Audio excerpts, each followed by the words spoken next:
Muchísimas gracias, Xiomare, y gracias a todos ustedes, o mejor dicho, vosotros. En este salón de actos me encuentro en casa, tanto como por la ubicación geográfica como por la gente que llena la sala, así que me van a permitir hablar de forma coloquial hoy. No puedo empezar sino agradeciéndoos la invitación a los estudiantes de cuarto y felicitándoos por esta iniciativa que tenéis de organizar charlas. En mi opinión, y como decía Xiomare, al ser joven, ¿no? Voy a recrear un poco en esta sensación porque creo que no me va a durar mucho, va a haber un momento en el que no lo pueda decir, que te llamen para comunicar tus hallazgos o tu opinión acerca de la personalidad oscura en un congreso internacional no tiene demasiado mérito, máxime cuando tienes que pagar la inscripción, ¿no? Pero que los estudiantes de cuarto te llamen para dar una charla, pues es de agradecer de una forma profunda.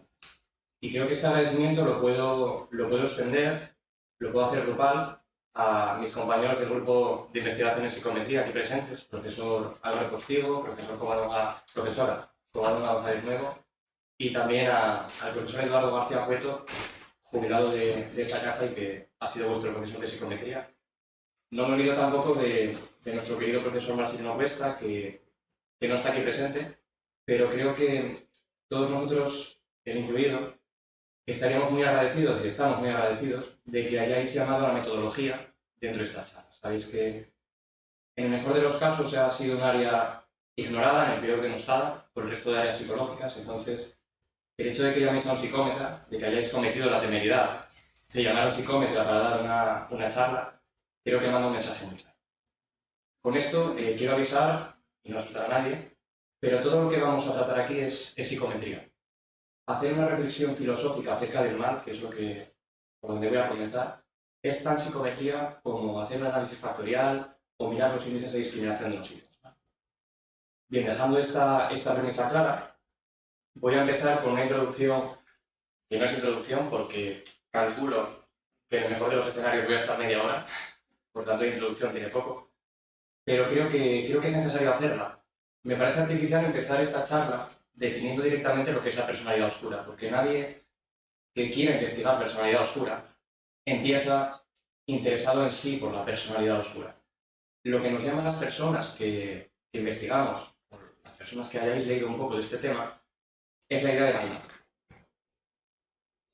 Cuando pensamos en la idea de maldad, y si ahora os pidiese que pensaseis en vuestras cabezas una definición de maldad, probablemente os pase algo así como lo que Agustín de Hipona decía que pasaba con el tiempo.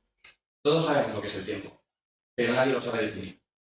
Y os podéis imaginar que para un psicómetra el hecho de hacer esta afirmación pues eriza la piel, ¿no? No puede ser que si queremos medir algo no sepamos definirlo. Por tanto, hay que intentar abordar, ¿no?, esta idea de maldad. Si no os pidiese una definición y os pidiese que pensaseis en un comportamiento que hayáis hecho vosotros o que hayáis sufrido, que consideráis malévolo, seguramente os vengan a la cabeza multitud de ejemplos, ¿no? Os voy a pedir que os quedéis con uno y voy a intentar llegar a una definición, un campo común en el que todos podamos estar. Bien, para empezar la maldad, lo primero que hay que saber es que no es un concepto psicológico. La psicología estudia el comportamiento. El comportamiento es la interacción de un organismo con un ambiente, ¿no? La maldad no es un comportamiento, no es una interacción, es un juicio moral, es un juicio filosófico que hacemos de ese comportamiento. Por tanto, es un concepto filosófico, es un concepto ético y no es un concepto psicológico en sí. Lo que podemos hacer los psicólogos es ver qué comportamientos suelen ser caracterizados como malévolos y a partir de ahí empezar a trabajar. Vale, este es el ejercicio que vamos a hacer a continuación. Para empezar, la maldad, en casi todas las ocasiones, la solemos asociar al ser humano. Hay investigadores, hay filósofos que podrán hablar de maldad en el mundo animal.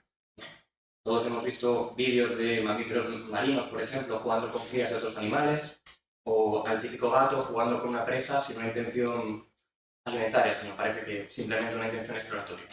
Para muchos esto puede ser crueldad. En esta charla no vamos a entrar ahí. Vale, vamos a entender la maldad como un comportamiento humano. En segundo lugar, como un comportamiento intencional, un comportamiento voluntario.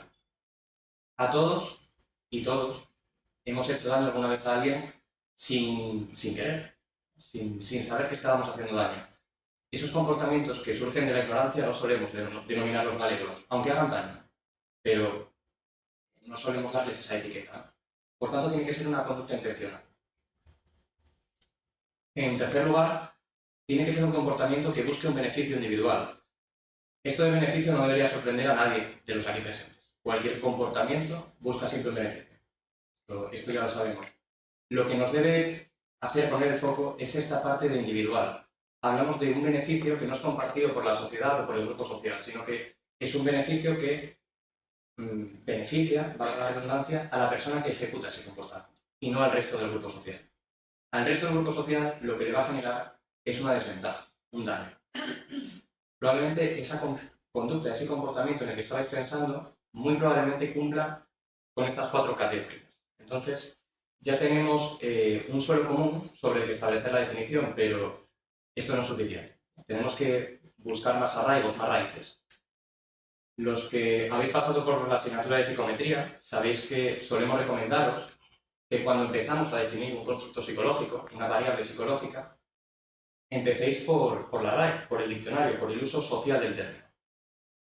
Esta es la bendición y la maldición de la psicología. Como ya sabéis, hay otras disciplinas que usan términos, todas las disciplinas usan términos, pero en otras disciplinas esos términos no escapan de la propia disciplina. Quiero decir, un médico puede hablar de faringitis, puede hablar de estómago, puede hablar de 1000 términos que no escapan a su disciplina. Un biólogo hablará de citoplasma, de orgánulos. Nadie habla coloquialmente de citoplasmas o de orgánulos. Sin embargo, los conceptos psicológicos, los conceptos que usamos los psicólogos, inteligencia, amabilidad, son conceptos que tienen un uso previo en el lenguaje, tienen un uso coloquial. Esto es una bendición porque nos puede dar pistas de qué es lo que queremos medir, pero también es una maldición porque a veces ese uso no es adecuado. No es adecuado para un abordaje profesional, que es lo que estamos intentando hacer aquí. Bien, cuando consultamos la RAE, vemos que el mal ha sido definido por la Real Academia Española como lo contrario al bien, lo que se aparta de lo lícito y lo honesto. Claro, esto es muy curioso. La RAE define un término como el antónimo de otro. Por un lado, esto deja de manifiesto que es difícil definir el mal, y por eso este escape, ¿no?, de la RAE. Y por otro lado, deja claro que el mal no puede entenderse si no existe un bien. No puede haber mal si no hay bien, no puede haber bien si no hay mal. Y esta idea quedó perfectamente transmitida en esta figura, que no sé si podéis ver con claridad. Es una especie de alegoría del mal que pintó el artista Escher. En este círculo podéis ver figuras de demonios en color oscuro, en color negro, pero también existen figuras de ángeles en los huecos en blanco. Claro que para ver los ángeles tenéis que hacer el ejercicio de pasar el demonio al fondo, y entonces el ángel emerge como figura. Si queréis ver el demonio, el ángel, la representación máxima del bien, tiene que pasar a ser el fondo, y entonces el demonio emerge como figura. Esto deja claro, es una forma visual de dejar claro, que el mal necesita del bien para definirse y el bien necesita del mal. Esta idea brillante no es mía, lo voy a reconocer. Esta idea aparece en el libro de Philip Zimbardo, de El efecto Lucifer. Y cito este libro porque si alguien está interesado en estos temas de malevolencia y maldad, es un libro creo que de obligada lectura o revisión. Como ya sabéis, Zimbardo fue un psicólogo social que hizo probablemente uno de los experimentos psicológicos más famosos, ¿no?, el experimento de la prisión de Stanford. Brevemente lo que hizo fue, en los bajos de esta universidad californiana, simuló una prisión. Cogió estudiantes universitarios y a la mitad de ellos los asoció al rol de carcelarios. A la otra mitad les hizo simular que eran reclusos. Lo que quería estudiar, sin embargo, era cómo, modificando el contexto y bajo ciertas situaciones, gente normal puede llegar a cometer actos atroces. Bueno, este experimento tuvo que ser interrumpido por motivos morales. La integridad física de los participantes corría serio peligro. Dejando esto claro y haciendo alusión a Zimbardo, probablemente estéis pensando, bien, la RAE define esto como lo contrario al bien. ¿Pero qué es el bien? Pues nos encontramos con una sorpresa, porque no es una definición para nada sencilla la que da la RAE. Y no pretendo que a estas horas de la tarde digestionéis esta definición, porque personalmente a mí me costó bastante hacerlo en su momento. Pero sí que quiero hacer mención, hacer hincapié en algunos aspectos con los que yo no estoy de acuerdo. La RAE define el bien como objeto de la voluntad humana. o objeto de la voluntad, la cual ni se mueve ni puede moverse sino por el bien. En definitiva, lo que nos dice la RAE es que la conducta humana, el comportamiento humano, siempre se mueve buscando el bien. Si aceptamos todo lo que hemos dicho anteriormente, esto no puede ser cierto. Esta idea bebe probablemente de las ideas de Jacques Rousseau, ese pensador, ¿no?, que hablaba de la bondad innata del ser humano. Digo y recalco, hablaba, porque su vida personal lo que demostraba era más bien lo contrario. Pensar que el ser humano tiene bondad innata para luego tener 5 hijos y abandonarlos en un hospicio, pues me parece que esta persona tuviese mucha fe, con mucha coherencia, ¿no?, en lo que decía y en lo que hacía. Y por otro lado también conocéis a otros pensadores, Thomas Hobbes con su idea de que el lobo es un hombre, el hombre es un lobo para el hombre, donde deja claro que hay pensadores, ¿no?, que piensan un poco lo contrario. Freud, cuando hablaba de tener que reprimir impulsos agresivos para poder vivir en sociedad, estas cuestiones, dejan claro que hay pensadores, hay otros pensadores que opinan lo contrario, que la voluntad no es movida por el bien, sino vamos a dejarlo ahí por el mal. Podríais decirme, bueno, pero todo esto es papel mojado. Los ojos, ¿dónde está la realidad? ¿Dónde está la materialidad de esto? Otras personas podríais decirme, bueno, igual sí que el ser humano se intenta mover por el bien, pero lo que pasa es que la sociedad lo corrompe. La sociedad le hace pensar que el bien es una cosa cuando realmente es otra, ¿no? Es decir, que nos movemos engañados por una idea de bien falso. Bueno, lo que os traigo aquí es un hallazgo que para mí da el traste con esa visión. En el año 2016, la revista Nature, que probablemente sea la revista de investigación más famosa del mundo y más reputada, publica en portada un artículo antropológico donde muestra restos de unos homínidos datados hace 10.000 años con claros signos, evidentes signos, de haber sido maltratados y aniquilados a manos de otros seres humanos. Estoy hablando de una población que vivió hace 10.000 años. No os hablo de una sociedad establecida, no os hablo de una civilización sumeria de hace 4.000, 5.000 años. Os hablo de un paso previo. Es decir, no había sociedad que corrompiese los individuos. Hablamos de personas que estaban en grupos cazadores-recolectores, ¿no? Estos esqueletos son ejemplos que podéis consultar en ese artículo, donde se ve claramente que estos cuerpos fueron atados, fueron torturados, si nos fijásemos en los huesos, a manos de otros homínidos. Se entiende que con una intención expansionista de esos otros homínidos, ¿no?, para hacer, digamos, acopio de ese territorio. Por tanto, si, como yo, veis en esto algo malévolo, parece que esa idea de bien innato empieza a volverse gris, empieza a difuminar. Otro argumento para cargarnos esta parte de que el bien puede ser que actuemos buscando el bien, pero que nuestra idea de bien esté corrompida por la sociedad. Creo que otra forma de romper con esta idea, con esta imagen, es pensar que las civilizaciones más antiguas, desde los albores de la humanidad, ha habido códices legislativos, ha habido leyes que han castigado la presencia de estas conductas. Es decir, en mi opinión, no es correcto pensar que la sociedad anima al individuo a comportarse de forma malévola, más bien lo contrario. Desde los inicios penaliza. El Código de Urnamú es un código sumerio de hace 4.000 años, ya castigaba delitos de rabiosa actualidad como son los robos, las agresiones sexuales, cualquier tipo de agresión violenta. Esto ya estaba penado y castigado por la sociedad desde hace 4.000. Bien, prometo que voy a llegar a la personalidad oscura en algún momento de la charla. Y voy a llegar ahora, porque el término maldad creo que hay que abandonarlo cuando hablamos de estas cuestiones. Decía Cole que la maldad es un concepto que da la ilusión de explicar cuando en realidad representa la incapacidad de hacerlo. Las personas que hayáis asistido a otras charlas de este ciclo de conferencias podréis ver relaciones con esto y las etiquetas diagnósticas, con los diagnósticos psicológicos, ¿no? El profesor Esteban Ezama creo que ha dado una conferencia brillante, ¿no?, al respecto. Es decir, cuando ponemos un diagnóstico en psicología, cuando ponemos una etiqueta, no estamos explicando, estamos describiendo, en el mejor de los casos, una serie de comportamientos. Esto no pasa en otros ámbitos. Un médico, cuando pone un diagnóstico, está dando una explicación a qué te pasa. Un psicólogo no. Un psicólogo, cuando pone un diagnóstico, lo que hace es describir qué te sucede. Bien, con la maldad podríamos pensar que ocurre lo mismo. Pero hay un paso más allá. La maldad muchas veces no se usa para describir cómo una persona se comporta. Se usa para anular el derecho a entender ese comportamiento. Me explico un poco mejor. Cuando decimos que algo es malévolo, parece que automáticamente negamos la capacidad de poder explicarlo. Cancelamos un discurso diciendo que es malévolo, cancelamos una persona diciendo que es malévola y no llegamos más allá. Por tanto, el término maldad parece que no es muy adecuado porque puede tener, en el peor de los casos, ese uso político, ese uso manipulador, para directamente cancelar la explicación de una persona, de un discurso, de una ideología, etcétera, etcétera. Por tanto, en vez de maldad, y para referirnos ya a esos comportamientos, lo que vamos a hablar, o de lo que vamos a hablar, es de conductas socialmente agresivas, conductas que la sociedad penaliza porque, de nuevo, si no lo hiciese, si no las castigase, nos hubiésemos extinguido ya hace tiempo, ¿no?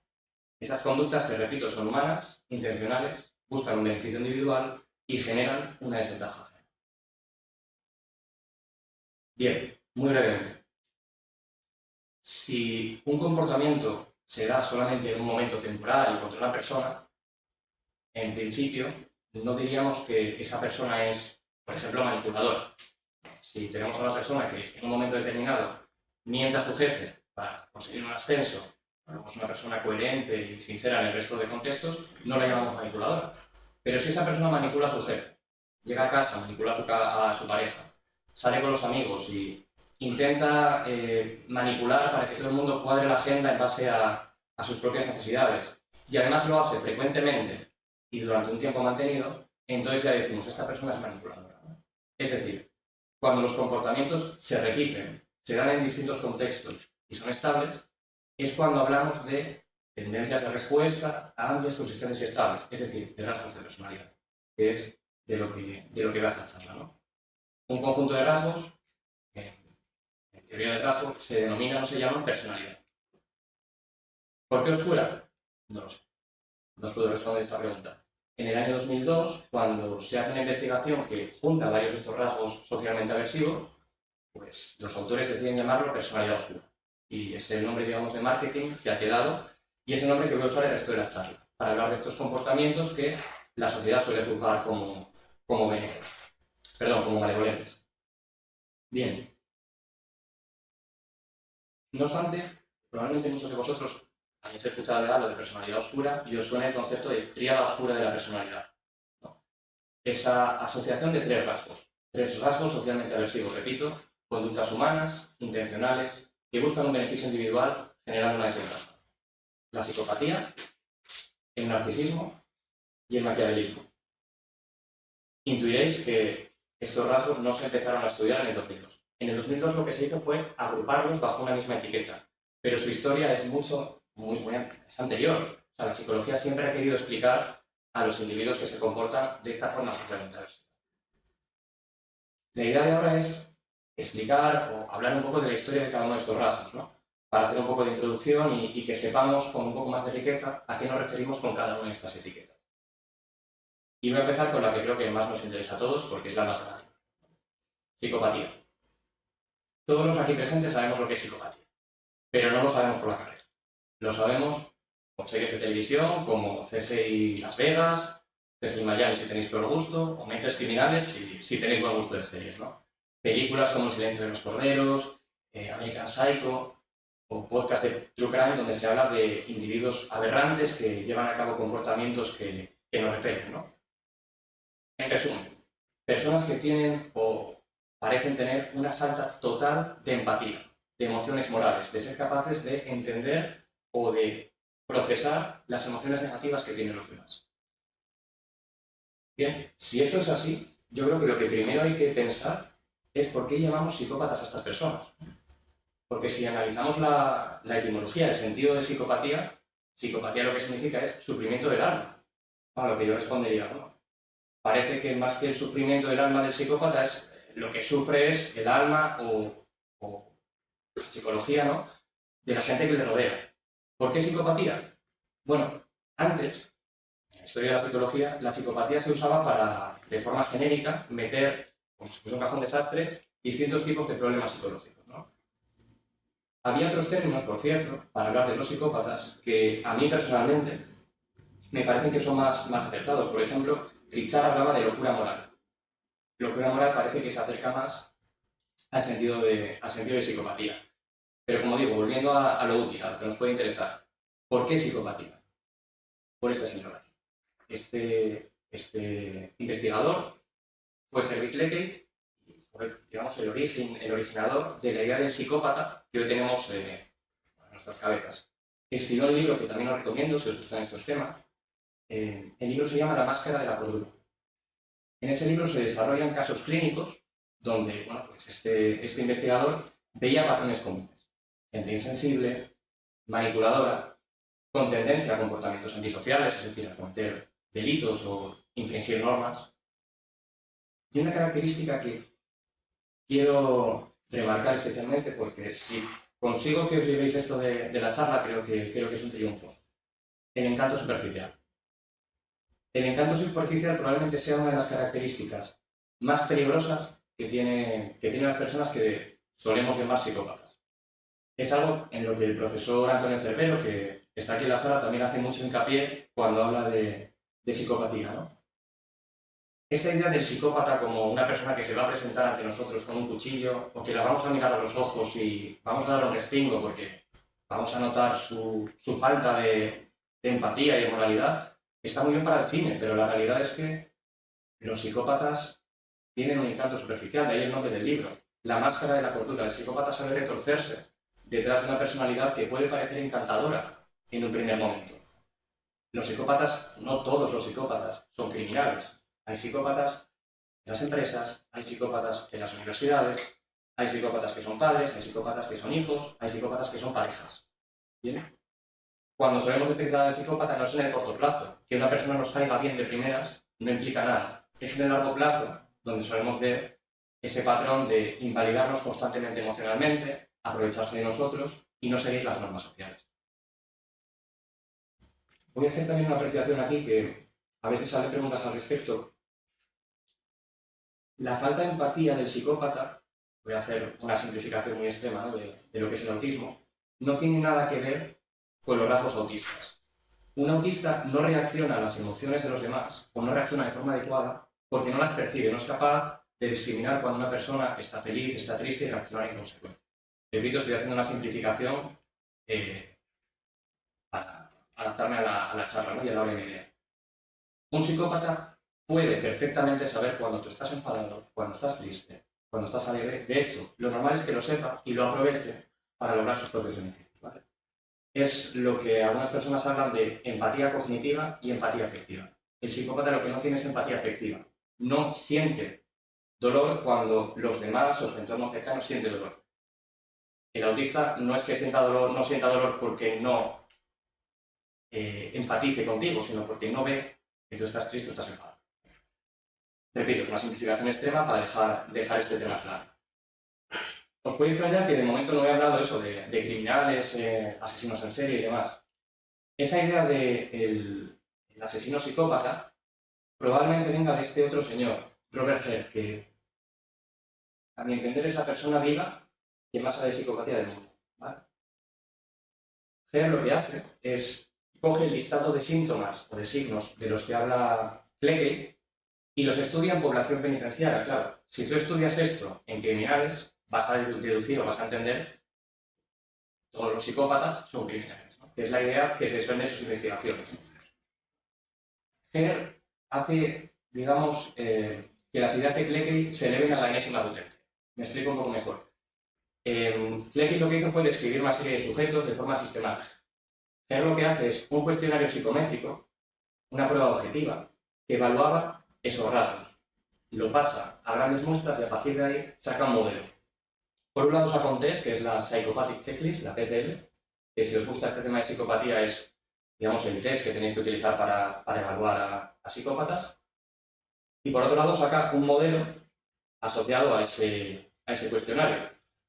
Llegados a este punto, voy a autofelicitarme porque, como dije al principio, soy psicómetra, llevo media hora hablando y esta es la primera diapositiva con números que he puesto en toda la charla. A los que cursáis psicología os sonarán modelos de este tipo, ¿vale?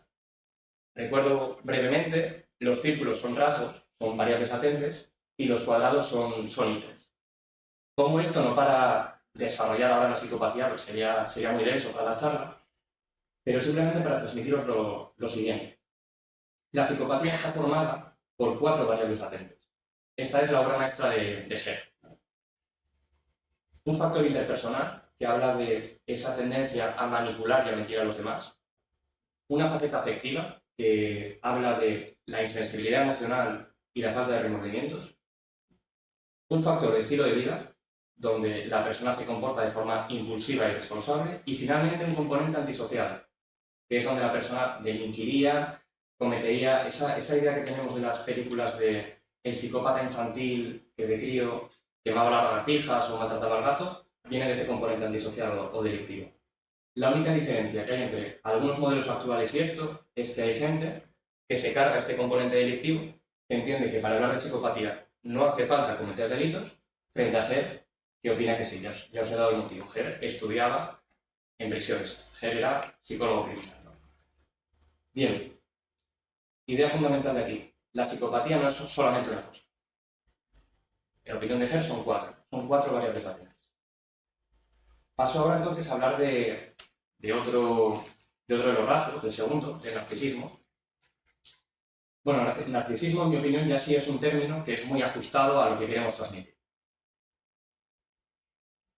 Supongo que la mayoría conoce el mito de Narciso, si no, bueno, brevemente, Ovidio narra en las Metamorfosis la historia de Narciso, ¿no? Un hijo de Dios y de ninfa, un hombre que era excepcionalmente bello y pues encantaba a las diosas y a las ninfas que tenía a su alrededor.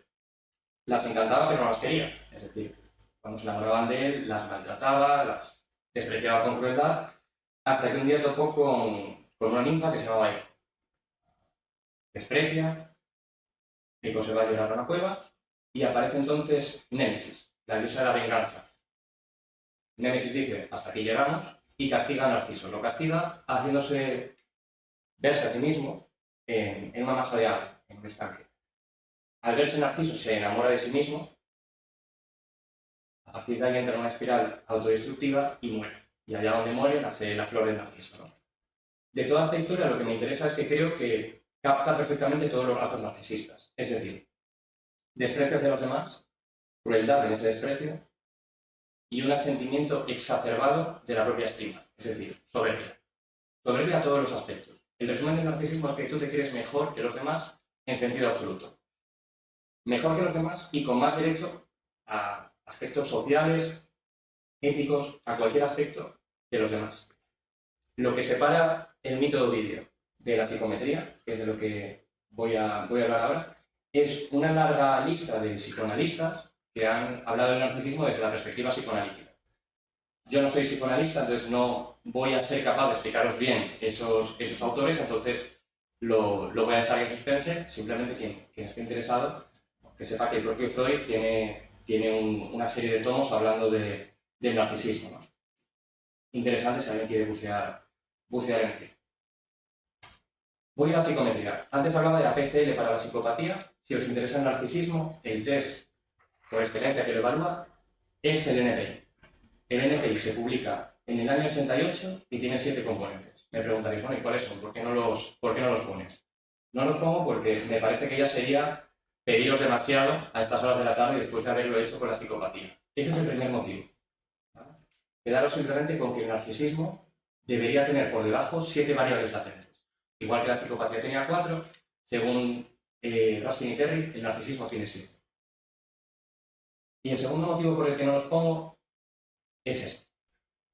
En el año 2011 sale un artículo en Assessment. Assessment es una revista puntera de evaluación psicológica que se titula, en español, ¿el NPI realmente qué mide? O sea, no sé si transmito la preocupación que a mí me genera esto. 23 añazos después de la publicación del Inventario de Personalidad Narcisista, se publica un paper en una revista puntera que pregunta, ¿esto realmente qué mide? Y lo más grave es que la pregunta tiene sentido. Es decir, no es una pregunta lanzada al aire, es una pregunta que tiene sentido. Porque aunque Ruskin y Terry hablan de 7 componentes, Ackerman discute que hay autores que dicen que en vez de 7 hay 2, o que hay 5, o que hay 4. ¿Esto por qué sucede? Con un ejemplo muy básico para poder entenderlo. Si yo hago un test que evalúa comportamientos que podríamos entender prosociales, puedo hacer una variable latente que sea altruismo, ¿no? Querer ayudar a los demás, y otra que sea de sensibilidad, preocuparme por los demás. Entonces tendría dos variables latentes. Pero igual, posterior a mí, viene un investigador y dice, oye, más que separar altruismo y sensibilidad, vamos a juntar estas dos variables latentes y vamos a hablar de amabilidad general. Pues estos debates que se dan en la psicometría, lo extraño es que se mantengan durante 23 años, como digo, y se siga hoy debatiendo si el narcisismo tiene 7, 2 o 5 componentes. En este punto no me importa cuántos componentes tiene. Lo que me interesa que os quede es que hay debate en ello y que desde luego no hay una variable latente. O sea, no podemos hablar de narcisismo como una variable latente única, sino que el narcisismo, como la psicopatía, es un conjunto de rasgos. No es un rasgo único, es un conjunto de rasgos. Bien, paso ya por último a hablar del maquiavelismo. Este es el que más extraño nos puede sonar. Hay gente que no está familiarizada con el término. Nada, brevemente. Maquiavelismo viene de Nicolás Maquiavelo. Maquiavelo fue un político, un pensador del siglo XVI que escribió un libro muy famoso que se llama El Príncipe. En ese libro, Maquiavelo explica cómo debes hacer si quieres conseguir y mantener poder. Poder a nivel político. Hacerte un líder político y mantenerte en el poder. En el resumen de todo el libro, muchos os sonará la frase, se suele decir, ¿no? Como resumen, aquello de el fin justifica los medios. Es decir, mientras yo me comporte de forma que me acerque a mis fines, vale cualquier cosa. Aunque para hacerlo tenga que matar, tenga que mentir, tenga que humillar, da exactamente igual, porque conseguir lo que yo quiero justifica el hacer todos esos comportamientos. Bueno, pues siglos más tarde hubo dos investigadores que analizaron este libro, dos psicólogos, Christie y Hayes, y hacen un análisis crítico del libro y dicen, mira, pues Maquiavelo habla de estos 4 rasgos, ¿no? Que serían deseables si una persona quiere llegar al poder y quiere mantenerse. ¿Vale? No voy a hacer comparaciones porque son odiosas, que cada una las haga en su cabeza con el líder político que quiera. ¿Vale? Las siguientes características, dicen Christie y Hayes, nos parecieron importantes. La primera, una relativa falta de afecto en las relaciones interpersonales. Insensibilidad. Componente o rasgo psicopático, que ya habíamos comentado. Esto ya está en la psicopatía, este componente número 1. Componente número 2. Falta de preocupación por la moralidad convencional. También lo hemos comentado en la psicopatía. Falta de moral, falta de emociones morales. En tercer lugar, ausencia de psicopatología grave. No sé si recordáis que había dicho que la psicopatía, antes de llamarse psicopatía, se llamaba locura moral. Bueno, pues otro de los nombres que tiene es manía sin delirio. Es un nombre muy antiguo que se le daba a los psicópatas, pero que precisamente quería reflejar, oye, esta gente que se comporta de esta forma no tiene una psicopatología grave, no se comporta así porque tenga una visión alterada de la realidad. No, ellos saben lo que es la realidad, pero pese a ello, se comportan de forma ajena a la moral. De nuevo, vuelve a aparecer en el maquiavelismo. Y por último, bajo compromiso ideológico. En cristiano, me da igual izquierdas o me da igual derechas. Yo lo que quiero es el poder. Y voy a aliarme, voy a inscribirme en el partido que más me beneficie en ese momento. Bien, como veis hay mucha similitud con la psicopatía. De hecho hay muchos autores que discuten que el maquiavelismo es una especie de psicopatía leve, una psicopatía atenuada. Bien. Hay una cosa muy curiosa con Maquiavelo, que se aleja un poco tal vez de la charla, ¿no? De hablar de la psicología en sí, pero es que creo que es muy interesante y que además refleja muy bien aspectos de la personalidad oscura que os pueden interesar. Resulta que, a diferencia de Rousseau, Maquiavelo sí que vivía de acuerdo a sus ideas. O sea, Maquiavelo era maquiavélico. Maquiavelo, este libro lo escribió estando encarcelado y torturado por la familia Medici. Cuento un poco mejor la historia. La familia Medici reinaba en la región de Florencia, ¿no? En la Italia del siglo XV y XVI. Llega un rey francés, los expulsa de esta comarca y entran los republicanos. Con ellos Maquiavelo. Maquiavelo se hace fuerte como republicano. Los Medici vuelven cogen a los líderes republicanos, los encarcelan y los torturan. Entonces Maquiavelo, para recuperar su poder, dice, voy a escribir un libro, El Príncipe, que voy a regalar al hijo de los Medici, a Lorenzo de Medici, que de aquella tenía 24 años, y voy a ver si así me gano el favor de los Medici y me hacen asesor político. Los Medici, no sé si le dieron las gracias o no por el libro, pero el puesto político no se lo devolvieron. De hecho, tampoco sé si se leyeron o no el libro porque Lorenzo, si no me equivoco, muere 2 años más tarde. Y a los Medici los vuelven a expulsar. Los republicanos vuelven al poder. Y entonces Maquiavelo dice, oye, ¿hay sitio para mí? Lógicamente los republicanos dicen, mira, le has escrito el libro a la familia Medici y me parece que el sitio para ti ahora ya no tienes, ¿no? Ahora no hay sitio para ti.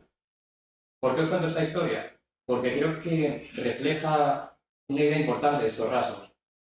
Si estos rasgos existen, hablo del maquiavelismo, pero hablo también de cualquier rasgo oscuro, es porque son útiles, son adaptativos, pero son adaptativos en el corto plazo.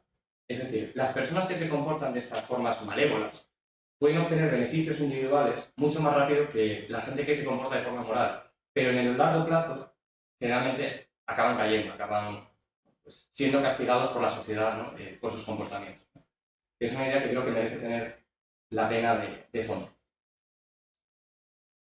Bien, 3 rasgos: maquiavelismo, narcisismo, psicopatía. Llega el 2002 y unos investigadores, Paulus y Williams, deciden unirlos. Vamos a evaluar maquiavelismo, narcisismo y psicopatía juntos y en población general. Esto es importantísimo. No estamos hablando de personas que tengan graves afectaciones psicológicas, problemas psiquiátricos, no. Estamos pensando en evaluar estos rasgos, cuando hablamos de personalidad oscura, en gente de a pie, en gente normal, en gente de la calle. Bien, cuando juntamos estos 3 rasgos, aparecen rápidamente test que intentan evaluar, como digo, estos 3 rasgos de forma conjunta. Este test es el más famoso para evaluar tirada oscura. Se llama Dirty Dozen y tiene 12 ítems. 4 ítems se evalúan el maquiavelismo, 4 la psicopatía y 4 el narcisismo. No me interesa cuáles son. Lo que me interesa es que recordéis que habíamos dicho que la psicopatía tenía 4 variables dentro de ella. Aquí han desaparecido completamente. El narcisismo tenía, no sabíamos si 2, si 5, si 7, han desaparecido completamente. Aparece solamente una variable. ¿Cómo es esto posible? Bueno, estos autores han usado una triquiñuela, un truco, y es que realmente no están evaluando todo el maquiavelismo, solamente están evaluando un aspecto concreto, que es la manipulación. Psicopatía realmente solamente tiene ítems de insensibilidad, y narcisismo solamente tiene ítems de admiración.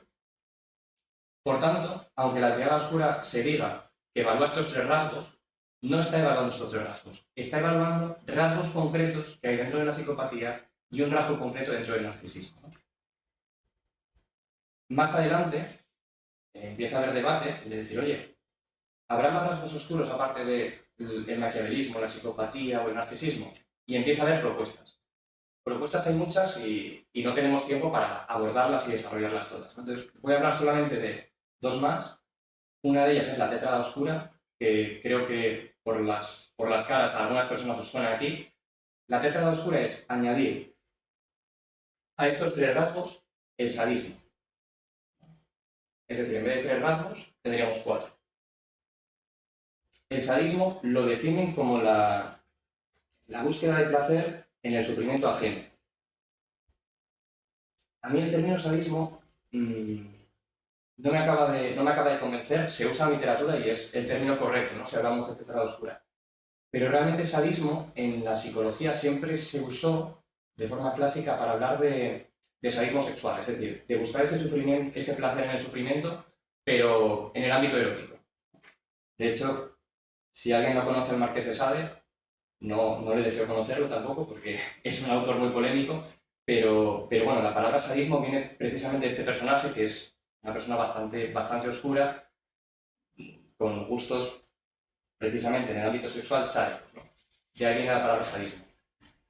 Cuando yo hablo o investigo estos temas, prefiero el término crueldad, que creo que abarca esa búsqueda de placer en el sufrimiento ajeno, pero sin hacer un enfoque concreto en el ámbito erótico o sexual. Bien. Estos modelos, tríada y tétrada, reinaron durante mucho tiempo cuando se hablaba de personalidad oscura, ¿no? y el debate estaba entre si 3, si 4 rasgos, había algún autor por ahí desperdigado que hablaba de algún rasgo más, y en el año 2018 aparece una propuesta muy novedosa, que es la siguiente. A ver si consigo explicarme con claridad en este punto. La idea es la siguiente. Tirada oscura, imaginad, ¿no? Y tienes que evaluar psicopatía, y tienes que evaluar narcisismo, y tienes que evaluar maquiavelismo. Aunque ya hemos criticado que eso de que evalúen el narcisismo no es del todo cierto. Evalúan un rasgo narcisista. Vale. La idea del núcleo de la personalidad oscura es imaginar que todos esos ítems, aparte de lo psicopático, los rojos, lo narcisista, los verdes, y lo maquiavélico, lo azul, tienen un aspecto común. Y ese aspecto común, ese núcleo común, es la maldad, por así decirlo, es lo socialmente aversivo. Sería el equivalente a hacer algo como esto. Sacar una variable latente que sea común a todos esos rasgos de arriba. Esto no me interesa para la charla, lo que llamamos en psicometría modelo bifactor, no tiene importancia. Equivalentes a esto lo podéis ver, por ejemplo, en la inteligencia fluida. Cuando se habla de que hay un factor general de inteligencia, pero luego hay inteligencias concretas, se habla de un modelo muy parecido a este. Tenemos lo psicopático, lo narcisista y lo maquiavélico, que son sabores o presentaciones concretas de un factor general que podríamos llamar maldad. Esta idea aparece, como digo, en el 18, la hace Morten Moshagen, que es probablemente, y a mi juicio, uno de los mejores investigadores en personalidad oscura que hay actualmente en ámbito internacional. Es una idea que es muy buena, ¿vale? La idea de tener solamente una variable que mida toda la maldad, pero que se va a alejar de lo que os voy a contar a continuación. Lo que os voy a contar a continuación es la propuesta que nos atrevemos a hacer desde el grupo de investigación en psicometría para cómo evaluar este tipo de rasgos, cómo podríamos hacer para evaluar rasgos socialmente aversivos en población general. Porque la realidad es que hay un problema, como os había comentado, la psicopatía no es una sola cosa. Aquí a la izquierda tengo psicopatía, un rasgo clásico, y aquí tengo las facetas, las características, esas variables latentes que veíamos antes, que la pueden identificar. La crueldad, la insensibilidad, la irresponsabilidad, la manipulación. Bien, si ahora marcase las del narcisismo, veréis que algunas de esas facetas cambian. Cuando hablamos de alguien narcisista, hablamos de alguien insensible, como el psicópata, manipulador, como el psicópata, pero ahora en vez de irresponsable, diremos que es soberbio, es decir, que se ve por encima de los demás, y es avaricioso, es decir, busca insaciablemente tener más que los demás. Si os dais cuenta, dos cosas se repiten, es decir, que si lo que queremos hacer es evaluar todos estos rasgos a la vez, no parece muy correcto decir que primero evaluamos psicopatía y después evaluamos narcisismo. Lo que me diríais como psicólogos profesionales probablemente sería, oye, ¿por qué en narcisismo voy a volver a evaluar la insensibilidad y la manipulación si ya la tengo evaluada en la psicopatía? ¿No? Como psicómetras, lo que diríamos es, si ya evaluaste la psicopatía y has tenido en cuenta la insensibilidad y la manipulación, si la vuelves a tener en cuenta en el narcisismo, estás haciendo una redundancia de contenido. Lo que vas a hacer es que esos rasgos, de forma artificial, van a correlacionar más. Te va a dar la sensación de que esas dos cosas están muy unidas, pero esa sensación viene de que estás repitiendo las preguntas en un sitio y en otro, ¿no? Lógicamente, ni a los psicólogos aplicados ni a los metodólogos esto nos interesa, porque nos da información errónea. Claro, si os preguntase cómo solucionar esto, estoy seguro de que muchos de vosotros me responderíais, bueno, ¿y por qué en vez de evaluar aquí a la izquierda no te pasas a evaluar aquí a la derecha? Es decir, a evaluar directamente las facetas. ¿Por qué te emperras, disculpa la expresión, en hablar de psicopatía y narcisismo? ¿Y por qué no me hablas directamente de autoritarismo, avaricia, crueldad, insensibilidad? Bien, esa fue la propuesta que nosotros hicimos desde nuestro grupo de investigación y sacamos, ¿no?, al mundo de la investigación esta batería, que llamamos la batería Vero, a la gente no le suele gustar el nombre, pero las siglas cuadraron como cuadraron, batería de evaluación de rasgos oscuros. Nos llevó mucho tiempo detectar y analizar qué rasgos, qué facetas queríamos medir, porque claro, para hacer esto tienes que revisar toda la historia de la psicopatía, del narcisismo, del maquiavelismo, de otros rasgos que se hayan tenido en cuenta a la hora de hablar de personalidad oscura, definirlos y tener mucho cuidado de lo que ya has definido, no volver a definirlo, porque recordad que lo que estamos intentando evitar es repetir información. Bueno, llegamos a 9 rasgos que voy a pasar muy de soslayo, doy las definiciones y poco más. El primero de ellos es el autoritarismo. El autoritarismo es buscar placer en establecer relaciones de dominancia con los demás. Es un rasgo que tiene mucha relación con el tema político. De hecho, la mayor parte de estudios de autoritarismo se han hecho desde ahí, desde la psicología política, si se permite el término, y que bueno, tiene mucha relación con la psicopatía y también con el narcisismo. Las personas narcisistas, a veces se habla de ellas como líderes natos, o se habla de la capacidad de liderazgo del narcisista, ¿no? Yo haría una distinción entre líder y dominante, ¿no? O sea, una persona que no busca un liderazgo combinado con sus empleados, por ejemplo, sino que busca simplemente mandar y dominar a la persona que tiene a su cargo, ¿no? Que sería un poco el resumen del autoritarismo. En segundo lugar, la avaricia. La avaricia, la codicia, sabéis que es querer poseer cada vez más. Nosotros lo establecemos en términos de los demás, es decir, querer poseer siempre más que la gente que tienes a tu alrededor. Eso sería la avaricia. Puntualización. No hablamos solo de dinero, ¿vale? Una persona puede ser avariciosa en lo material, en lo económico, pero también una avaricia por estatus, ¿no? Por tener cierto nivel en la sociedad. Eso también nosotros, desde nuestro modelo, lo consideramos avaricia. En tercer lugar, la crueldad. La crueldad, os había dicho antes, que es la búsqueda de placer en el sufrimiento ajeno. Hay otros modelos que lo llaman sadismo. Ya hemos hablado de por qué no lo hacemos aquí. Crueldad es más general y no está tan atado a ese sadismo sexual del que hablábamos antes. Buscar placer en el sufrimiento ajeno. Cuarto punto, incumplimiento. El incumplimiento es no cumplir con los compromisos que contraes con los demás. Este es el menos oscuro de todos los rasgos, ¿vale? Cuando hemos hecho las investigaciones lo que hemos visto es que es el menos oscuro, esto de no cumplir con tu palabra, pero aún así sí que sigue estando asociado a la personalidad oscura, ¿vale? Insensibilidad. ¿Sabéis eso lo que es? Esa falta de empatía que hablábamos en la psicopatía, que hablábamos en el narcisismo y que hablábamos también en el maquiavelismo. La manipulación es usar estrategias para lograr lo que quieres de los demás. Esas estrategias pueden ser engaños, pueden ser mentiras, pueden ser sobornos, pueden ser lo que sea que engañe o que retuerza la realidad para conseguir lo que quieres de los demás. La soberbia es sentirte mejor que los demás, y hago una puntualización aquí. Es necesario, cuando hablamos de soberbia, despreciar a los demás. Lo que diferencia una alta autoestima de la soberbia es que una persona con alta autoestima se siente valiosa. Una persona soberbia se siente valiosa despreciando la valía de los demás.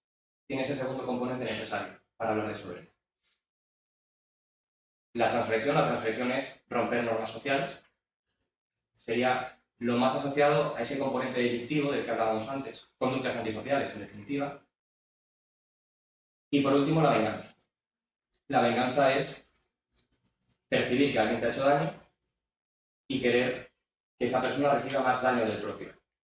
Es un rasgo polémico, no voy a entrar aquí porque no quiero extenderme demasiado, pero claro, la idea de venganza y la idea de justicia, no digo que sean sinónimos porque no lo son, pero son ideas que tienen una frontera porosa, ¿no?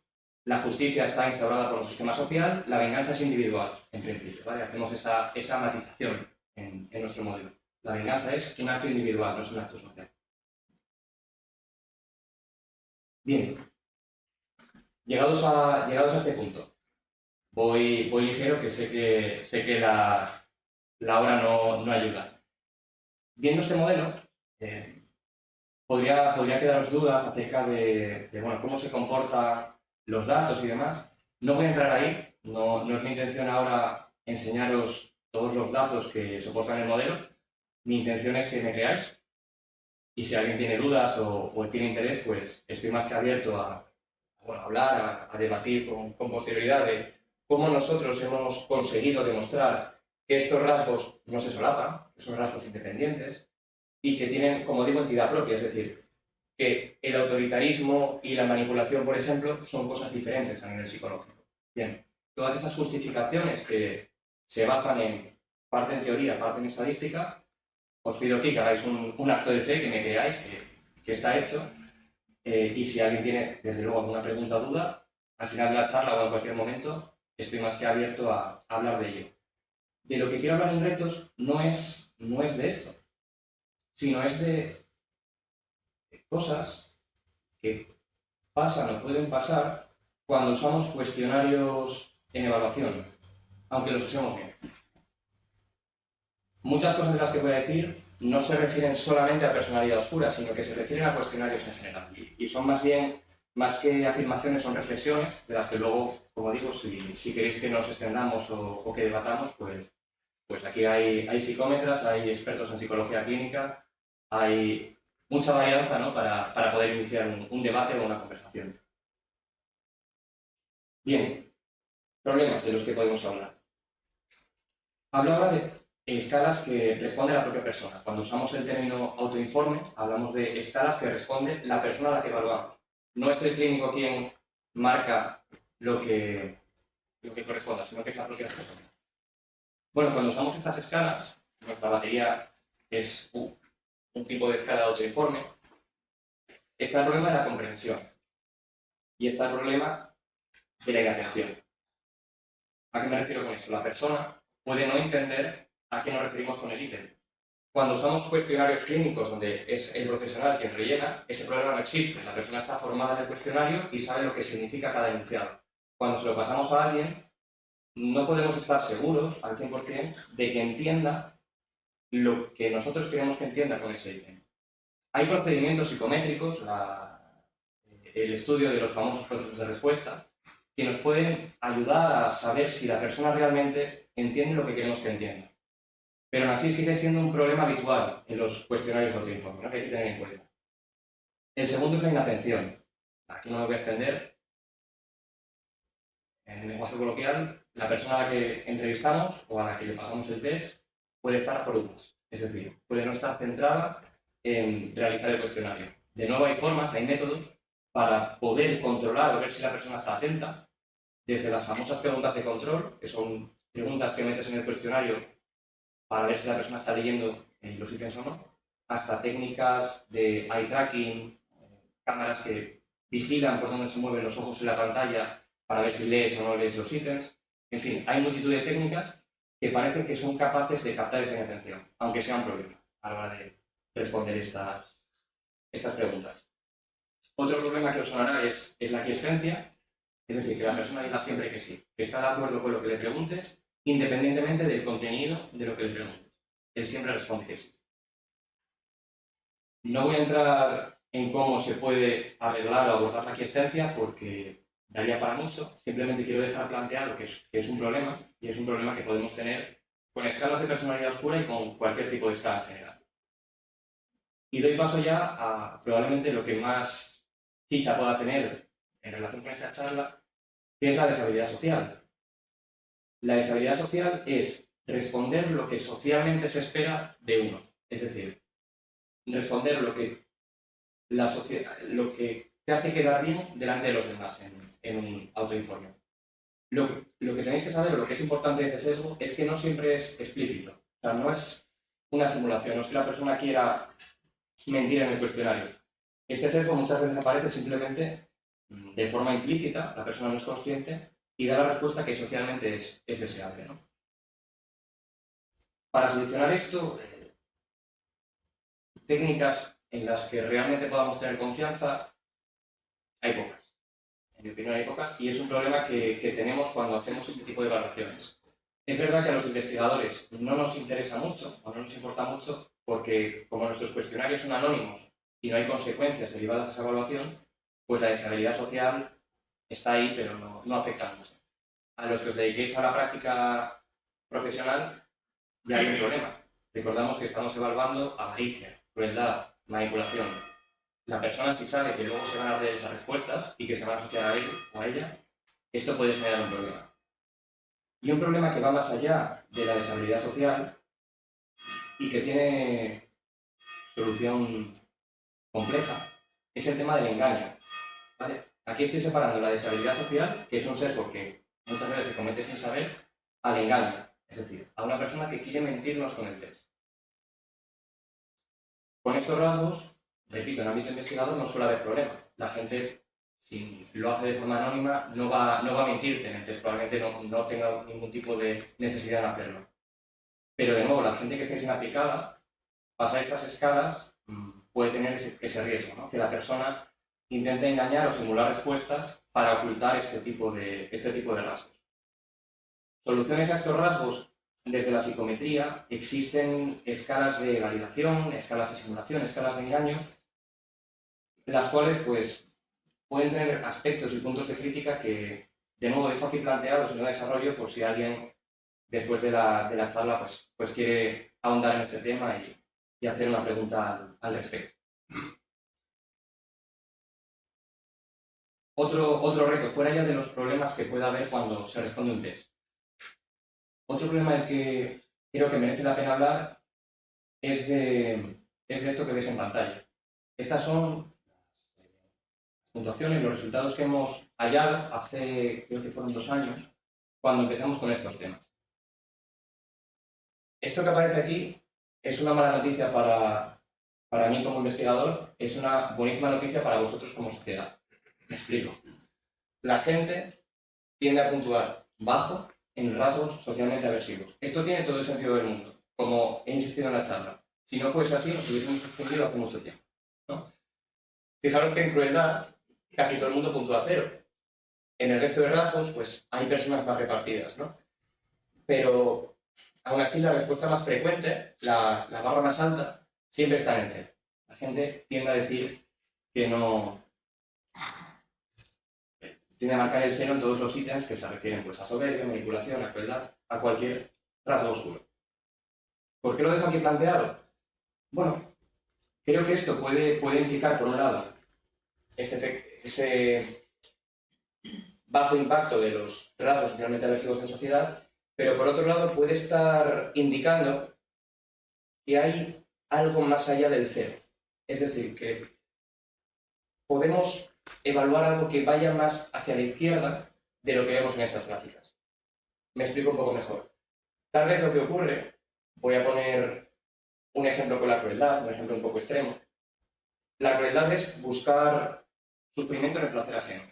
Tal vez ese 0 indique que estamos perdiendo parte del constructo de la izquierda y que podríamos hacer preguntas masoquistas, por así decirlo, es decir, preguntas que evalúen el gusto por sentir dolor, de forma que ese 0 se pudiese repartir y apareciese a la izquierda de esta variable otro extremo. En vez de hablar de un extremo negativo y de un extremo positivo, hablar de 2 extremos negativos, donde la mayor parte de la gente estaría ahora en el medio.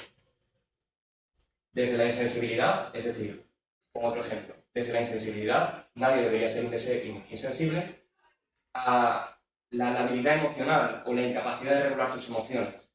Serían 2 extremos de un mismo continuo, de una misma variable, donde la mayor parte de la gente estaría en ese 0. ¿Vale? Esta idea, repito, esta idea de investigación es una idea de investigación, no es un hecho, y es algo en lo que el equipo está trabajando ahora, ¿no? El ver si somos capaces de ver qué hay más allá de ese 0.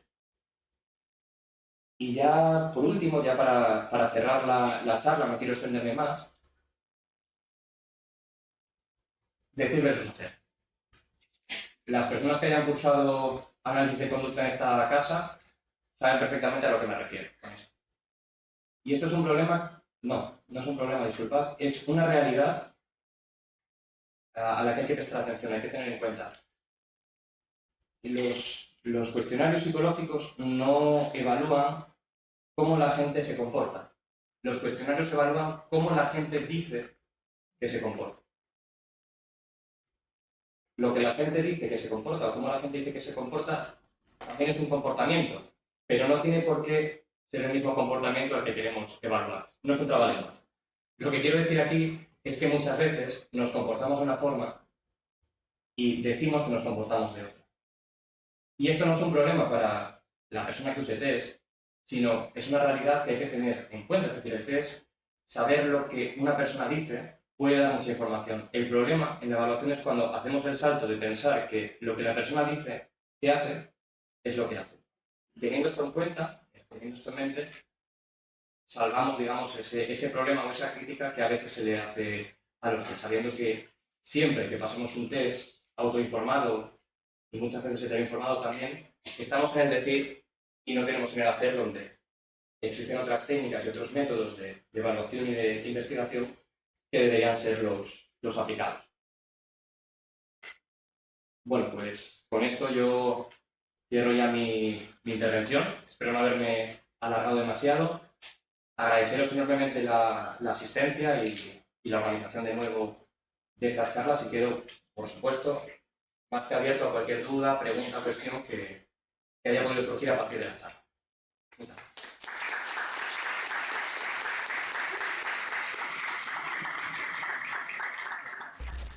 Que antes, con lo de la batería, ¿cómo separas del todo crueldad y venganza? ¿Te refieres a nivel teórico o a nivel estadístico, por así decirlo? No, la definición que la habéis dado para completamente diferente. La persona cruel, en principio, lo que la mueve es buscar el sufrimiento ajeno. Es muy buen punto el que haces porque en la venganza la persona también busca el sufrimiento ajeno. El punto sería que en la crueldad la persona se deleita con que cualquier otra persona sufra sin que haya necesariamente una relación previa en ningún término, y en la venganza es necesaria una relación previa. Es necesario que esa persona te haya hecho daño a ti primero. Y es necesario que tú quieras hacer ese daño, no desde, ¿cómo decir?, buscar placer en el vacío, sino buscar precisamente que a esa persona en específico, a esa persona que te ha dañado, haya dolor, haya sufrimiento de cualquier tipo. Es cierto que un constructo implica al otro. Me explico un poco mejor. Tal vez se ve incluso mejor entre la crueldad y la insensibilidad. Es decir, la insensibilidad es desprecio por el sufrimiento ajeno y la crueldad es placer en el sufrimiento ajeno. Claro, para ser cruel parece que es necesario, condición sine qua non, que seas insensible, porque si te afecta el sufrimiento de los demás, no vas a disfrutar con él, ¿no?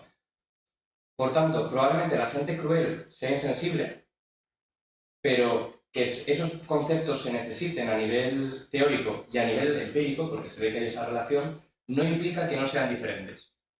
Un ejemplo que podemos poner al respecto, donde igual se ve claramente, es las notas que la gente saca en matemáticas. Me salgo ahora de la psicología de la personalidad oscura y me voy a en general, ¿no?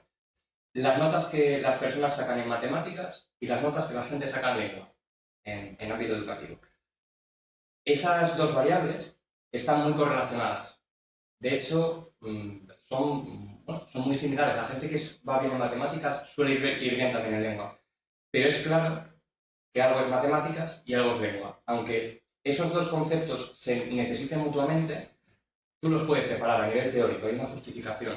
Cuando digo que los rasgos oscuros de otros modelos se solapan, no me refiero a esto, me refiero a que la psicopatía, por ejemplo, evalúa manipulación y el narcisismo vuelve a evaluar la manipulación, es decir, lo mismo, el mismo constructo, está en un sitio y en otro.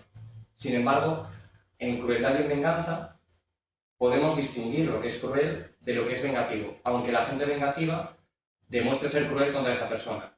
Y el cruel y el insensible, como digo, pues son dos rasgos que se necesitan. Si eres cruel, eres insensible, pero se pueden separar. Y de hecho, a nivel estadístico ocurre porque hay gente que es insensible, pero no es cruel. Esa sería un poco la explicación. No sé si te respondí. ¿Qué hay, Jaime? Bueno, lo primero felicitar a los alumnos de cuarto por la organización de las charlas y felicitarte a ti también por la disertación que acabas de hacer. Yo te quería hacer una pregunta, porque bueno, como sabes, yo también trabajo un poco el tema de la psicopatía cuando hablo con los alumnos de Magisterio de Herencia y Ambiente y estas cosas. Me gusta mucho trabajar el tema de la psicopatía y siempre hay 3 preguntas que salen. Solo te voy a preguntar por la tercera para no meterte en demasiados berenjenales. La primera es la diferencia entre el psicópata y el sociópata, que sería un poco, bueno, el psicópata se supone que nace, el sociópata se hace. La segunda es la conveniencia de tratar a los psicópatas, es decir, si los clínicos o los psicólogos sanitarios podemos o debemos tratar a los psicópatas. Y la tercera, que es la que te voy a hacer un poco, porque precisamente el otro día una alumna, hablando sobre este tema, yo siempre hago, ya lo sabes tú, las preguntas así un poco de abogado del diablo, es decir, preguntas polémicas que no tienen una respuesta exacta, y una de las que hago siempre es si la psicopatía es una enfermedad. Les digo a los alumnos, la psicopatía entonces es una enfermedad. Y claro, una alumna me dice, bueno, yo creo que sí, porque realmente él no tiene la culpa de haber nacido así. Mi respuesta fue, ya, yo tampoco. Es decir, porque yo al final voy a ser la víctima de ese psicópata, ¿no? Y yo siempre achaco la respuesta un poco de esa no enfermedad, que es lo que decía Jare, a la capacidad volitiva. Que la capacidad volitiva es la capacidad de que al final el psicópata discierne, es capaz de discernir entre si está haciendo el bien o está haciendo el mal. Él sabe que está haciendo el mal, pero le da igual hacer el mal, lo va a hacer porque lo prefiere. Entonces, claro, ¿hasta qué punto podemos discernir ese concepto de enfermedad en base a un término jurídico como es la capacidad volitiva o tener la capacidad volitiva alterada? ¿Qué piensas tú de esto? Bueno, pienso que voy a empezar por la tercera, pero si no hay más preguntas podemos seguir con la primera y la segunda, porque además estoy seguro de que hay gente en la sala que podría aportar cosas interesantes.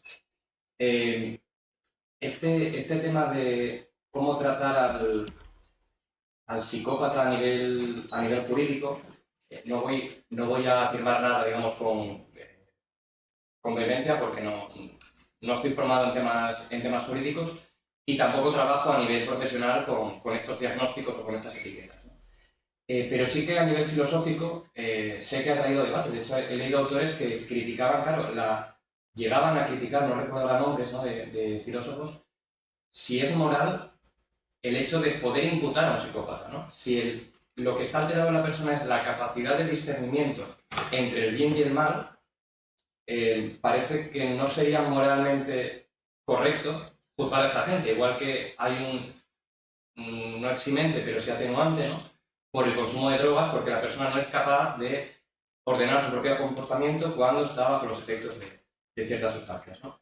Claro, yo la respuesta que daría ahí, y desde mis lecturas, ¿no?, en temas psicopáticos, diría que el psicópata en principio sí sabe distinguir lo moral de lo inmoral y decide actuar de forma inmoral. Otra cosa es que ese aprendizaje es cierto que probablemente no vaya atado a un freno moral. Me explico un poco mejor.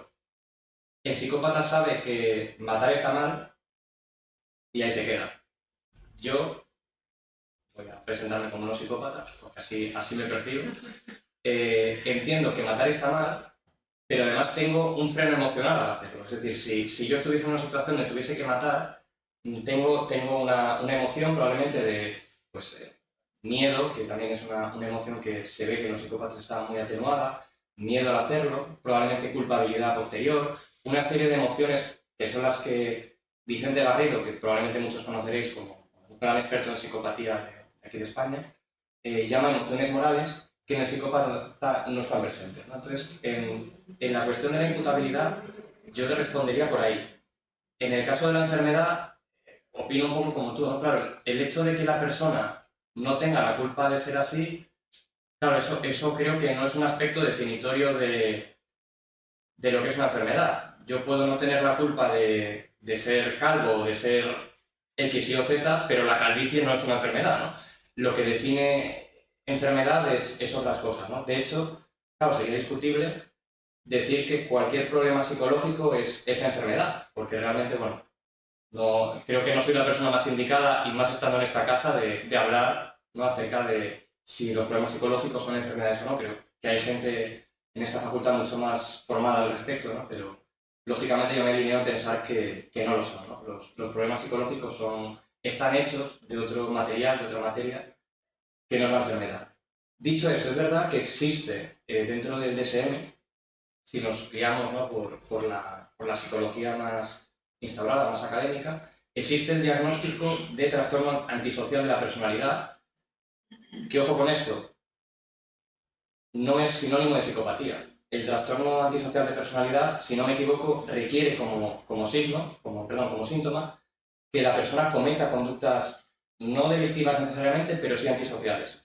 El psicópata, en principio, si no estamos en la visión de Hare, muchos autores reconocerán que no es necesario que cometa esos actos antisociales. Y ahí hablamos del famoso psicópata integrado, como hombre exitoso en empresa y demás, que manipula, pero sabe hasta dónde puede llevar a cabo sus tretas para que no sea, digamos, juzgado por las mismas. Respecto a eso, a la tercera pregunta, diría eso.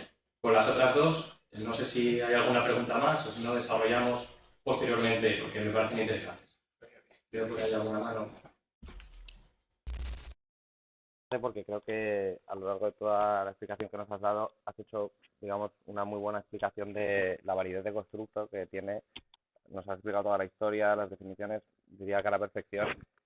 Nos vamos a creer, como has dicho, que la validez de...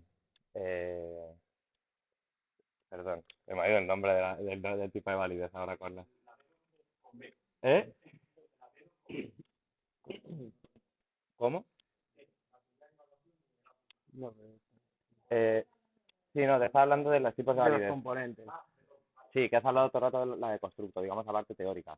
Vamos a creernos que la factorial también está bien, como nos has dicho, que no, que no sabe el nombre, la estructura me parece. Y yo quería preguntarte un poco por otros componentes, digamos, de la validez.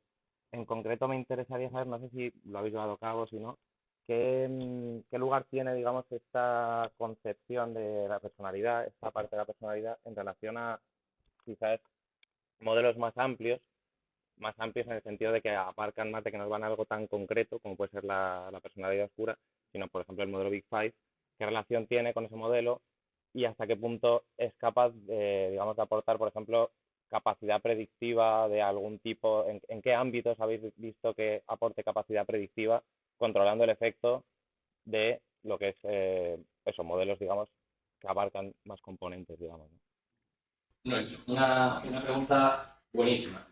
En esta charla no he querido traer, ¿no?, esa parte para no, digamos, avasallaros con ello, pero la última investigación que hicimos con la batería iba precisamente en ese sentido, ¿no?, en buscar evidencias de validez con otras variables. Y ahí hemos metido nuestro modelo con otros modelos de personalidad oscura, con el modelo de personalidad general, el modelo Big Five, el modelo exacto también, que es el Big Five sumado a ese rasgo de honestidad humildad, y luego otras 45 variables psicológicas de diversos contextos, ¿no?, para ver cómo nuestro test se relacionaba con las mismas. Es verdad que por cuestiones de la recogida de datos, os podéis imaginar que no hemos recogido sobre la misma persona 45 variables psicológicas, sería matar a alguien de sobredosis serias, ¿no? 45 variables son muchas. Entonces, lo que hicimos fueron grupos. Con esto, lo que quiero decir es que todavía no hemos hecho la prueba de ver esa validez incremental de nuestra batería frente al modelo Big Five o el modelo EXACO o otros modelos de triada. Sí que hemos visto las relaciones. Y lo que vemos con esas relaciones es que se cumple lo esperado con la literatura. La gente oscura, lo que voy a decir a continuación, se cumple para todos los rasgos de la batería, si bien no en la misma intensidad. Es decir, cuando yo digo los rasgos oscuros tienen correlaciones negativas o se relacionan al revés, ¿no?, con X rasgo, todos los rasgos de la batería lo cumplen, si bien algunos más y otros menos. Lo que se ha visto es que la honestidad humildad es la variable de personalidad general que más explica o más relacionada está con estos rasgos. La amabilidad se relaciona de forma negativa y, si no me equivoco, la extraversión se relaciona positivamente con algunos de ellos. Lo cual puede parecer sorprendente en un primer momento, pero de nuevo, cuando tenemos en cuenta el encanto superficial, ya aparece una posible explicación de que, claro, la gente manipuladora necesariamente va a tener ese componente extravertido, ¿no? No me quiero extender mucho en la respuesta. pero sí hacer alusión a un concepto que me parece muy interesante, ¿no? Claro, comentabas el hecho de cómo, o sea, creo que la pregunta, una parte de tu pregunta se podría resumir en ¿qué es mejor para predecir? ¿El Big Five o este modelo? Claro, el Big Five tiene una ventaja que es general, sirve para cualquier, se supone, rasgo de personalidad. La Vero es muy concreta, la Vero está evaluando rasgos muy concretos que están dentro de la honestidad humildad, ¿no? Esto es un problema que se conoce como el bandwidth fidelity, ¿no? Es decir, cuando yo tengo un rasgo amplio, voy a poder predecir muchas cosas con poca potencia. Cuando tengo un rasgo más concreto, más estrecho, voy a poder predecir menos cosas, pero con mayor molecularidad, con mayor precisión, ¿no? Entonces, pese a no tener datos en la mano, la hipótesis que yo haría sería que la Vero sí que va a superar en capacidad predictiva esos modelos precisamente porque es más molecular y porque la Vero funcionaría mal si nos salimos de esas variables asociadas o relacionadas con la personalidad oscura. Mientras que el Big Five, aunque funcione peor para lo nuestro, va a funcionar relativamente bien para un conjunto más amplio de variables. Como conductista, ¿por qué te interesa tanto lo que dice que hace la gente? Es que me llama la atención. Un poco más alto, por favor. Que como conductista, ¿por qué te interesa tanto lo que dice que hace la gente? Bien, es buena pregunta. La respuesta a esa pregunta voy a intentar darla antes de que los bedeles cierren el edificio. Es muy interesante. Un abordaje contextual o conductista, ¿no? de la psicología tiene sus pros y tiene sus contras, ¿no? Ahora voy con el tema de los contras. Este problema yo creo que, y voy a hablar desde mi opinión personal ahora, fundada en literatura, pero desde división de la psicología, tiene que ver con el problema de si hacemos una psicología nomotética, es decir, basada en las diferencias individuales, o una psicología ideográfica, basada en estudiar una persona. Si lo que yo quiero es explicar el comportamiento de una persona, es decir, hacer una explicación, no una pseudoexplicación, una explicación, tengo que requerir o tengo que recurrir al análisis funcional de conducta. Es insalvable, es decir, la conducta se explica en base a la interacción del organismo con el ambiente. Y eso es un método ideográfico. El análisis funcional de conducta estudia a una persona de una forma intensiva, ¿no? Claro, si yo lo que quiero detectar son tendencias poblacionales, yo no puedo usar un enfoque ideográfico, porque el enfoque ideográfico, por definición, lo que quiere es estudiar a un solo sujeto en ese contexto y no generalizar esa información a todos los demás, sino estudiar a esa persona en ese contexto concreto, ¿no? Claro, el problema, yo creo que la cuestión que hay aquí es que a veces entendemos que en la psicología hay que casarse con uno de estos dos enfoques y si te pasas de uno al otro estás poniéndole los cuernos. Yo no creo que sea así. Es decir, creo que esa visión donde hay un momento en la carrera profesional donde el psicólogo tiene que escoger si es nomotético o es ideográfico y mantenerse así durante toda su carrera, en mi opinión personal, sé que hay personas que pueden disentir de esto, es falso. Yo puedo observar una serie de tendencias poblacionales, por ejemplo, que la gente tiende a hablar de su comportamiento de esas determinadas maneras, que podemos hablar de 9 variables latentes, que la gente se describe así en términos de avaricia, de manipulación, de soberbia, y usar esa información para cuando yo quiero analizar en concreto y en profundidad a una persona, saber en qué aspectos me tengo que fijar, qué aspectos o qué contextos, qué comportamientos es más probable que ocurran y que aparezcan.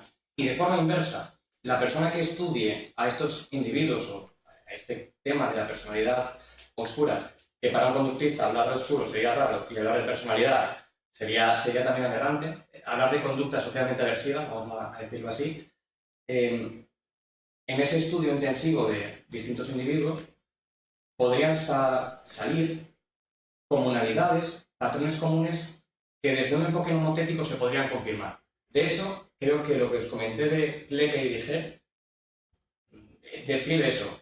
Clecquet no era conductista, Pero Clecquey usó un método ideográfico, estudió sujeto-sujeto y describió conductas. Y luego Herr cogió esos comportamientos, hizo una prueba psicométrica y la estudió en población penitenciaria, ¿no? Entonces yo creo que son dos enfoques que pueden darse a mano. De hecho, ahora hay esta moda en la metodología de hablar del método mixto, hacer esa parte cualitativa y biográfica, vamos a hacer esa simplificación, y por otro lado la nomotética. Más o menos en corto esa sería la respuesta. Por otro lado, digamos, la psicometría es verdad que no concebiría cómo se puede hacer un test objetivo desde una perspectiva ideográfica. Esto no es una crítica a la perspectiva ideográfica ni un punto a favor de la nomotécnica. Es creo que una realidad. La psicometría se basa en muestras y si se basa en muestras es nomotécnica.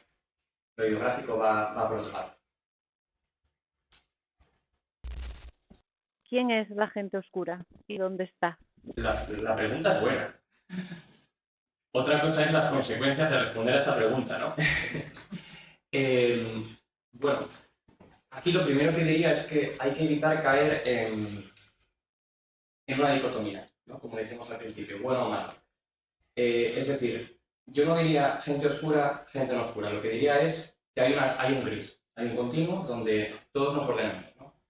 Probablemente nadie en esta sala sea Hitler, pero tampoco Teresa de Calcuta. No nos vengamos arriba, ¿no? Estaremos en un continuo donde nos podremos ordenar en todos esos rasgos. Ahora bien, es cierto que hay ciertos contextos donde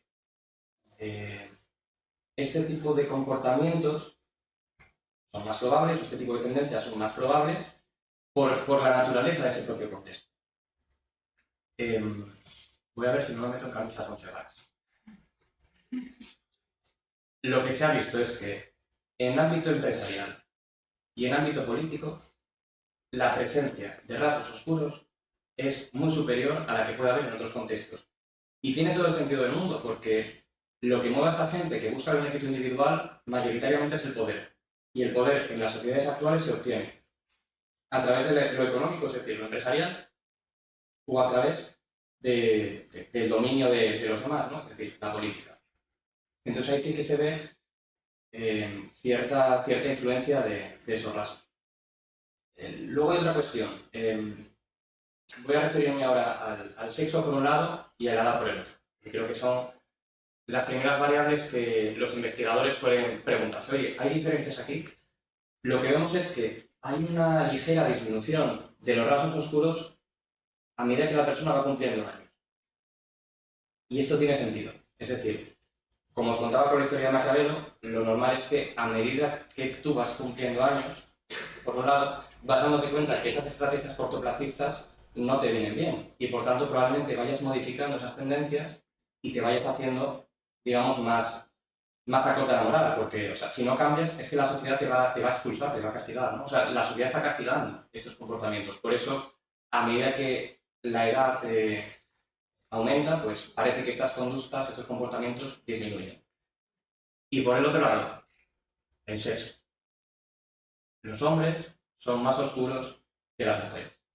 Una afirmación muy categórica, pero que sale de simplemente coger una muestra, medir en hombres, medir en mujeres.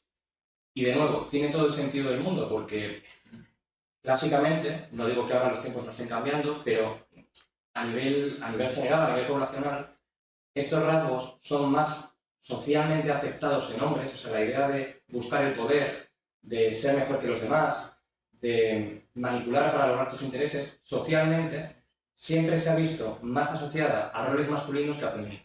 Y por tanto, tiene todo el sentido del mundo que se castigue de forma más tajante a las mujeres que muestran estos comportamientos que a los hombres. Y eso obedece a esa diferencia.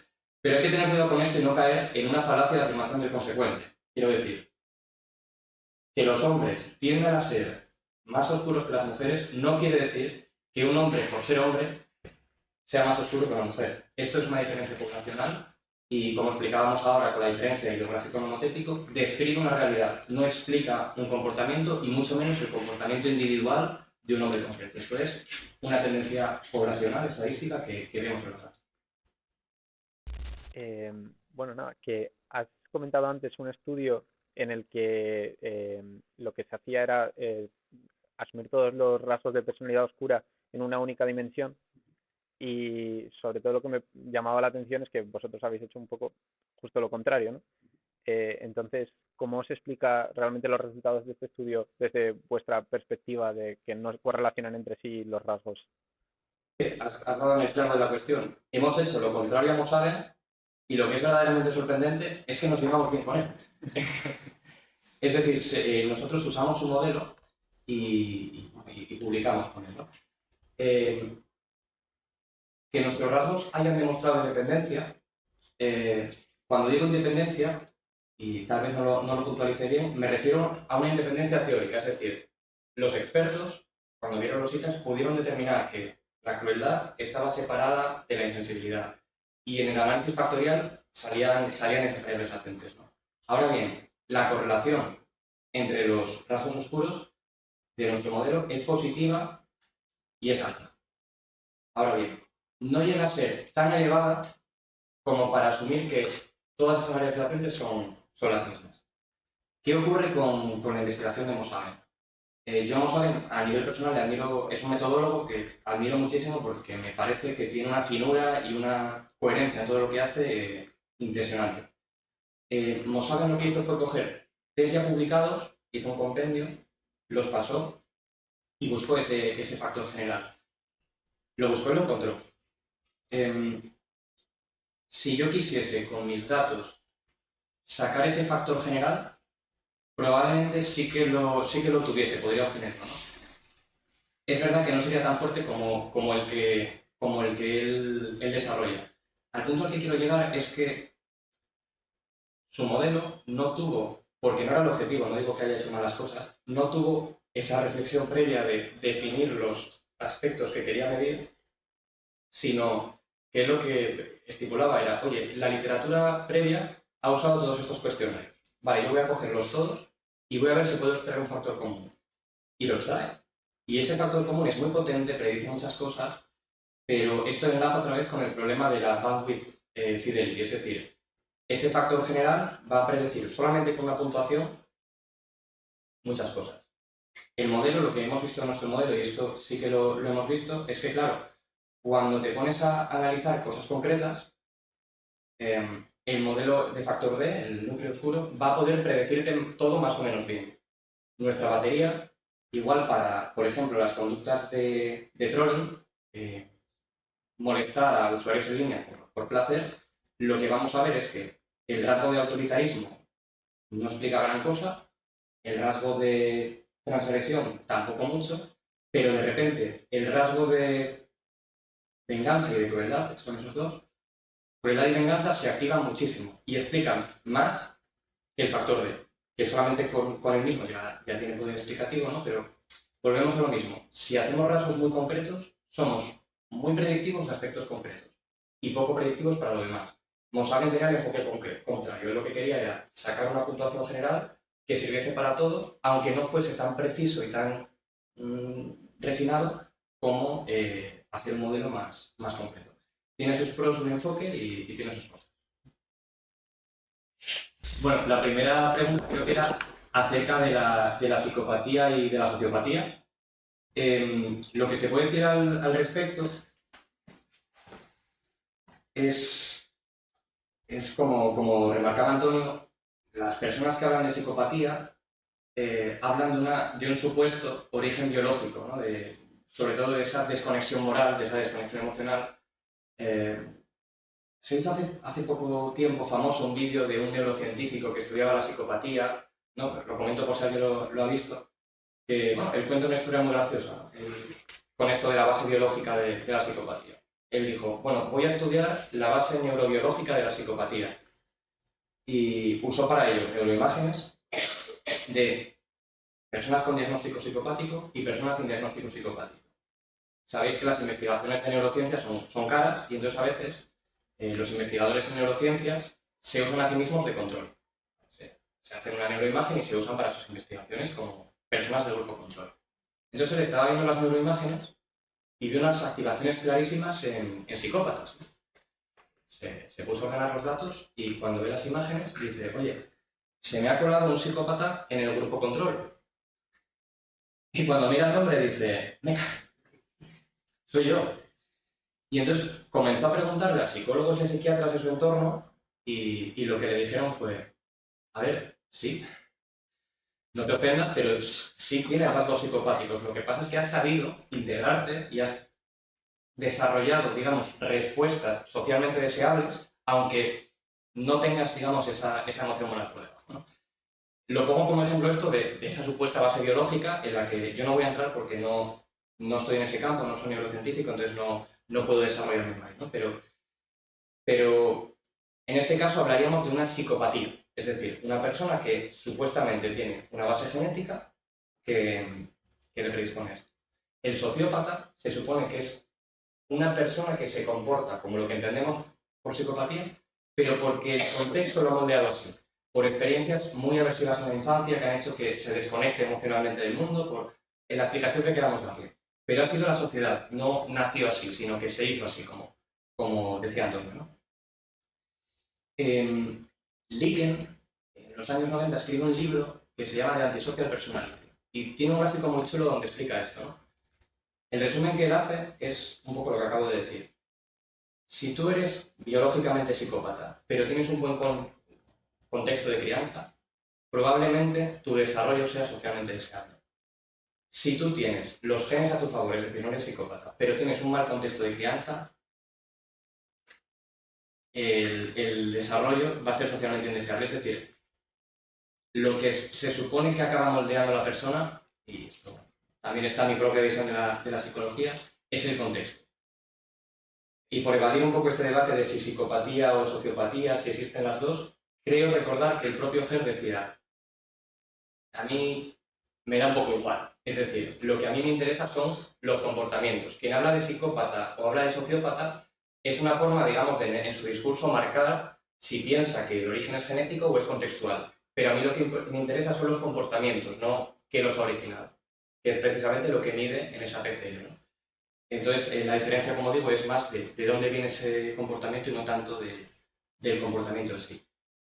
Y no sé si quieres responder, Antonio, o si me recuerda la segunda. Entonces, lo que acabas de comentar un poco ahí con la intervención, si se puede o se debe tratar. Porque precisamente con lo que acabas de decir, una de las teorías es que sí se puede, se debe tratar a los sociópatas, pero que no se puede y se debe tratar a los psicópatas. Correcto. Desde esa lógica, parecería que tuviese sentido tratar a personas con este tipo de rasgos.